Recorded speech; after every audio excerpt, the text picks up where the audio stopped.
ശ്രീനാരായണ ഗുരുദേവ തൃപ്പാദങ്ങളിൽ എൻ്റെ സാഷ്ടാംഗ പ്രണാമം.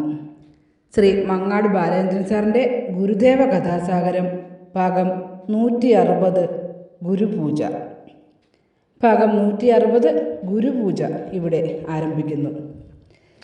ശിവഗിരിയിലെ ഗുരുപൂജ സമ്പ്രദായം ഗുരുദേവൻ സശരീരനായിരുന്ന കാലത്ത് മുതൽക്കേ ഉണ്ടായിരുന്ന ഒരു പുണ്യകർമ്മമാണ്. അക്കാലത്ത് ഇന്നത്തേതുപോലെ എല്ലാ ദിവസവും ഗുരുപൂജ ഉണ്ടായിരുന്നില്ല. ഭക്തജനങ്ങൾ അവരുടെ ജന്മദിനത്തിനോ മറ്റെന്തെങ്കിലും വിശേഷ ദിവസങ്ങളിലോ കുഞ്ഞൂണ്, വിദ്യാരംഭം തുടങ്ങിയ അവസരങ്ങളിലോ ആയിരുന്നു ഗുരുപൂജ നടത്തിയിരുന്നത്. അന്ന് ഒരു ദിവസത്തെ ഗുരുപൂജയ്ക്ക് 5 രൂപയായിരുന്നു. ഗുരുപൂജയുടെ പ്രസാദം ഉച്ചഭക്ഷണമാണ്.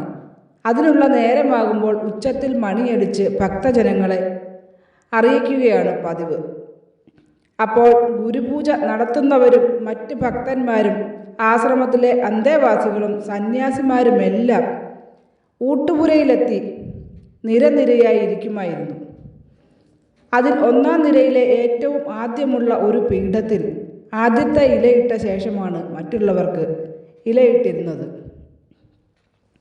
ആ ഇലയിട്ട പീഠത്തിന് പിന്നിലുള്ള മറ്റൊരു പീഠത്തിൽ ഗുരുദേവൻ വന്ന് ആസനസ്ഥനാകുമ്പോൾ സകലരും എഴുന്നേറ്റ് വണങ്ങുമായിരുന്നു. ഗുരുദേവൻ ഇരുന്നതിന് ശേഷമേ എല്ലാവരും അവരവരുടെ സ്ഥാനങ്ങളിൽ ഇരിക്കുമായിരുന്നുള്ളൂ. അതിനുശേഷം സന്യാസിമാർ ചേർന്ന് ഒരു പ്രാർത്ഥന നടത്തുമായിരുന്നു. അപ്പോൾ അവിടമാകെ ചന്ദനത്തിരിയുടെയും കർപ്പൂരത്തിൻ്റെയും സുഗന്ധം നിറഞ്ഞു കവിയുമായിരുന്നു. ആ പ്രാർത്ഥനയ്ക്കൊടുവിൽ അന്നത്തെ വിഭവങ്ങൾ ഒന്നൊന്നായി ആദ്യം ഗുരുദേവന് മുന്നിലിട്ട ഇലയിൽ വിളമ്പുമായിരുന്നു. തുടർന്ന് മറ്റെല്ലാ ഇലകളിലും ചോറും കറികളും മുറപ്രകാരം വിളമ്പും. അങ്ങനെ തൃപ്പാദങ്ങൾക്കൊപ്പം ഊണ് കഴിക്കുവാനുള്ള പുണ്യ അവസരമാണ് ശിവഗിരിയിലെ ഗുരുപൂജയിലൂടെ ഭക്തജനങ്ങൾക്ക് കിട്ടിയിരുന്നത്. ഇന്നും ശിവഗിരിയിലെ ഗുരുപൂജ ആ സമ്പ്രദായത്തോടു കൂടിയാണ് നടന്നു വരുന്നത്. ഗുരുപൂജ ഹാളിലെ അലങ്കരിച്ച മണ്ഡപത്തിൽ പ്രതിഷ്ഠിച്ചിട്ടുള്ള ഗുരുദേവ പ്രതിമയ്ക്ക് മുന്നിൽ ഇലയിട്ട് ഭക്ഷണം വിളമ്പിവെച്ചും നിലവിളക്ക് കൊളുത്തിവെച്ചും സുഗന്ധദ്രവ്യങ്ങൾ പുകച്ചും സന്യാസിമാരും ബ്രഹ്മചാരിമാരും ചേർന്ന് പ്രാർത്ഥന നടത്തുന്നു. അതോടെയാണ് ഗുരുപൂജ തുടങ്ങുന്നത്.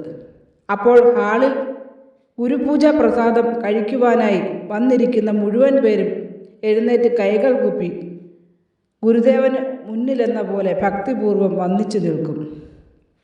ഗുരുദേവനായി സങ്കല്പിച്ചു വച്ചിരിക്കുന്ന ഇലയിലെ ഭക്ഷണം പിന്നീട് ഗുരുപൂജ ഭക്ഷണം കഴിക്കുവാനിരിക്കുന്നവർക്കെല്ലാം പ്രസാദമായി പങ്കുവച്ച് നൽകുകയാണ് ചെയ്യുന്നത്. അതിലൂടെ ഗുരുദേവൻ ആഹരിച്ചതിൻ്റെ ഒരംശം കഴിക്കുന്നു എന്നാണ് സങ്കല്പം.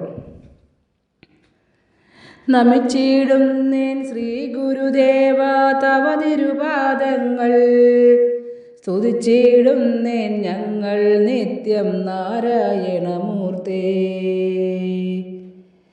ശരണം ശരണം ശരണം തരണേ ശിവഗിരി ഗുരുദേവ, തവ തിരുപാദം ശരണം തേടും നടിയങ്ങൾ ഞങ്ങൾ. ശ്രീ മങ്ങാട് ബാലേന്ദ്രൻ സാറിൻ്റെ ഗുരുദേവ കഥാസാഗരം ഭാഗം 160 ഗുരുപൂജ ഇവിടെ അവസാനിച്ചിരിക്കുന്നു. ഇതിൽ വന്നിട്ടുള്ള തെറ്റുകുറ്റങ്ങൾ സദയം ക്ഷമിക്കണമെന്ന് ഗുരുദേവ നാമത്തിൽ അറിയിക്കുന്നു. നന്ദി, നമസ്കാരം. ഗുരുധർമ്മം വിജയിക്കട്ടെ.